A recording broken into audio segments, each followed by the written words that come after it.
Hi, my name is Faridah A, and I am the author of Ace of Spades, which is a YA thriller about a boy named Devon and a girl named Chiamaka who have to team up when an anonymous bully starts trying to leak their secrets to the entire school. It's pitched as Gossip Girl meets Get Out, and yeah, it's coming out next year.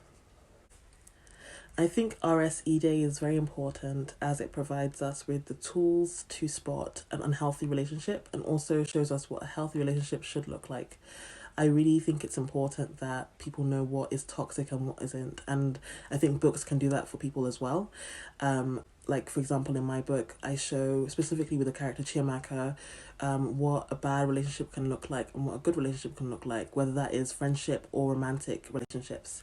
For example, she has a friend that gaslights her a lot. And gaslighting is basically when someone tells you you're making things up and doesn't really think your feelings are valid. And I also show her with a friendship where someone values her thoughts and her opinions and doesn't make her feel like she's going crazy.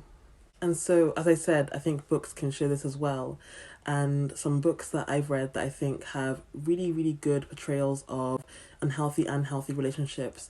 For example, anything by Simon James Green. His books are amazing and they show, I think, a really authentic portrayal of teenage romance and friendships.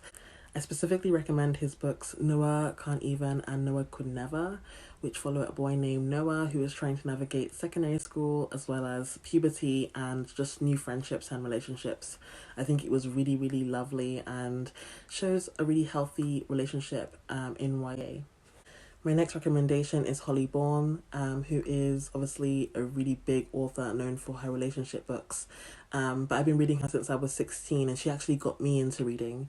And I've always felt like her books are just so accurate to the way teenagers feel about relationships. And not only does she show good relationships, she also highlights things that are shown in movies often as being romantic but are actually very toxic.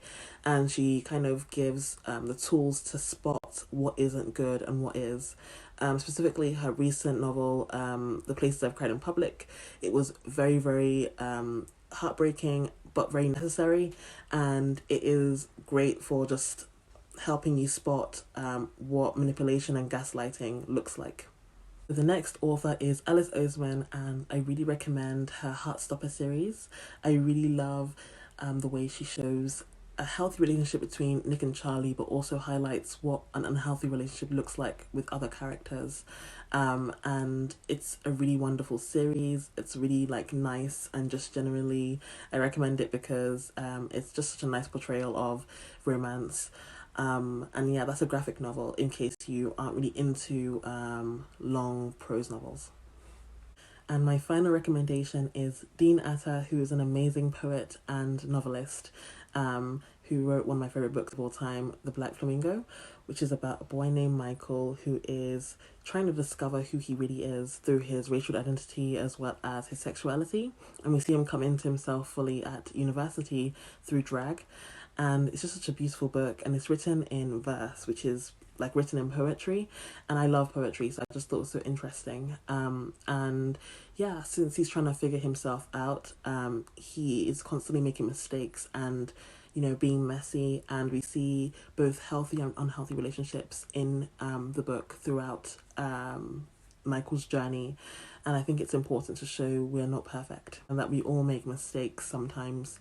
And I think this book gives you tools to spot what is healthy and what isn't.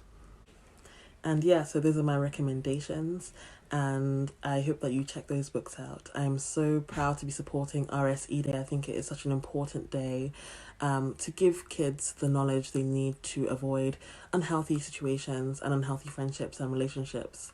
Thank you for watching. I hope you have a lovely day. Bye.